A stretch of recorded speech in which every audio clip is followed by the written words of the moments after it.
नमस्कार दोस्तों। राष्ट्रीय स्वयंसेवक संघ के सरसंघचालक श्री मोहन भागवत जी, डॉक्टर मोहन भागवत जी को बीमारी लग गई है उद्धव ठाकरे वाली।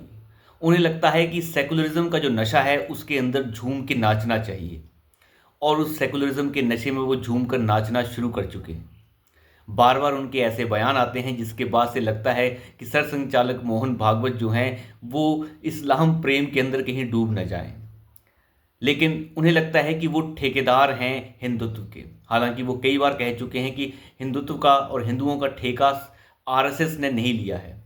तो मैं आपको बता दूं, हिंदुओं ने कोई आरएसएस को ठेका नहीं दिया है हिंदुत्व का।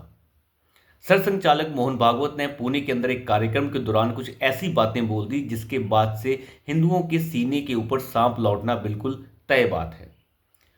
मैं पूछना चाहता हूं मोहन भागवत जी से कि आपने अगर ठेकेदारी नहीं ली है तो आपने इन बातों को बोलने की ठेकेदारी क्यों ली है? जब आप हिंदुओं की ठेकेदारी नहीं ले सकते तो फिर ऐसी बातें बोलने के लिए आप बिल्कुल भी बाध्य नहीं होने चाहिए। उन्होंने कहा है कि राम मंदिर को प्राप्त कर लिया गया है, अब जगह जगह हर मस्जिद के नीचे शिवलिंग ढूंढने का क्या मतलब है? यानी उनके बोलने का मतलब ये है कि कृष्ण जन्मभूमि को भूल जाना चाहिए, काशी को भूल जाना चाहिए, सभी मंदिरों को भूल जाना चाहिए। लेकिन वो इस बात का जवाब नहीं दे पाए कि भैया आप ये बताइए कि हर मस्जिद के नीचे मंदिर क्यों निकल रहा है? आखिर क्या ऐसी बात है कि हर मस्जिद के नीचे मंदिर है? हम क्यों भूल जाएं ये? आप कौन होते हैं इस तरीके से बोलने के लिए कि हिंदुओं को जो है अब हर मस्जिद के नीचे मंदिर नहीं ढूंढना चाहिए? आपको ये बोलने का हक किसने दिया है? क्या आपके पास ये बोलने का हक है? आरएसएस की जो कार्यप्रणाली है, जो 100 वर्षों का एक बहुत बड़ा योगदान है, उस योगदान को मोहन भागवत जो है वो खराब करने की कोशिश कर रहे हैं। मोहन भागवत को इस तरीके की बातों से बचना चाहिए, लेकिन वो बचने की कोशिश नहीं कर रहे हैं। उन्होंने एक बात और बोली कि ऐसी बातें उठाकर, बार बार मस्जिदों के नीचे मंदिरों की बातें उठाकर कुछ लोग हिंदुओं के नेता बनना चाहते हैं। क्यों आप नहीं बनना चाहते हिंदुओं के नेता? अगर कोई दूसरा हिंदुओं का नेता बनना चाह रहा है तो आपको तकलीफ क्यों है? आपको उससे क्या लेना देना? जिन लोगों को, जिन नेताओं को जनता ने चुनकर भेजा है, आप उनका अपमान कर रहे हैं। ये अपमान है उनका।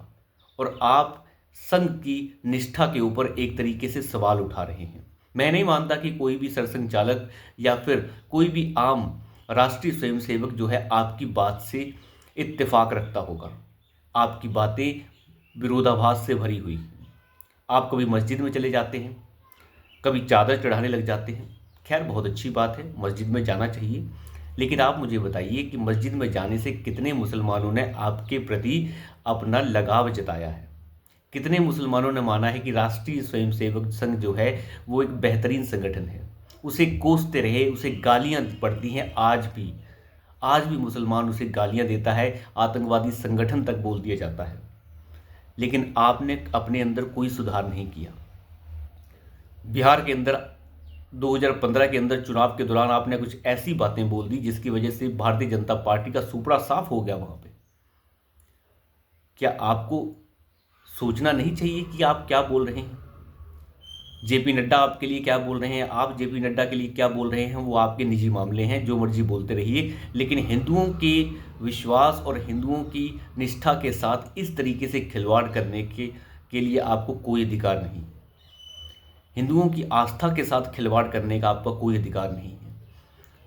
विष्णु के 10वें अवतार कल्कि के लिए जो हिंदुत्व में इंतज़ार है, जो संभाल के अंदर होना है, उस इंतज़ार को आप ख़त्म करने की बात कर रहे हैं।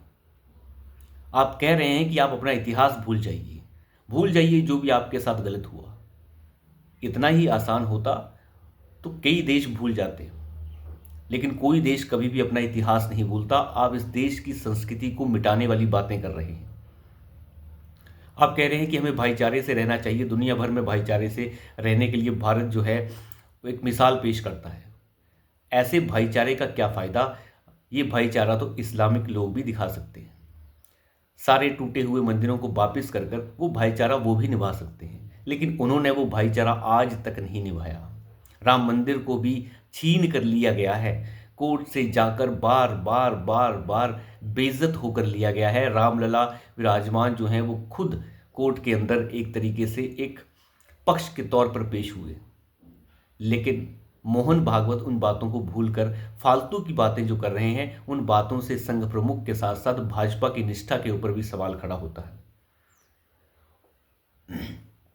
ये इतना ज़्यादा पीड़ादायक है, मुझे नहीं लगता कि स्वयंसेवक संघ जो है इस तरीके की बातें कभी कर सकता था। लेकिन ये बातें सुननी पड़ रही हैं, लेकिन आपको आलोचना भी सुननी पड़ेगी। हिंदुत्व आखिर एक ऐसी चीज़ है जिसमें आलोचना एक बिल्कुल आम बात है। लेकिन आप जो बोल रहे हैं संघ चालक होके, सरसंघ चालक अगर इस तरीके की बात करता है तो ये बहुत आहत करने वाला है। आपको अपने अंदर थोड़ा बदलाव करना चाहिए, और मुझे लगता है कि आपका बदलाव हर जन के लिए, हर हिंदू के लिए अच्छा होगा। इससे ज़्यादा तो हम आपको ज्ञान दे नहीं सकते, लेकिन आपका ज्ञान छोटा है, ये सामने दिखता है। आप राजनीति के अंदर प्रवेश करने की कोशिश कर रहे हैं।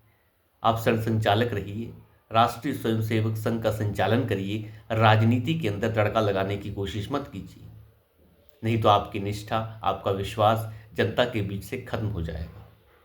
तो अभी के लिए इतना ही। धन्यवाद।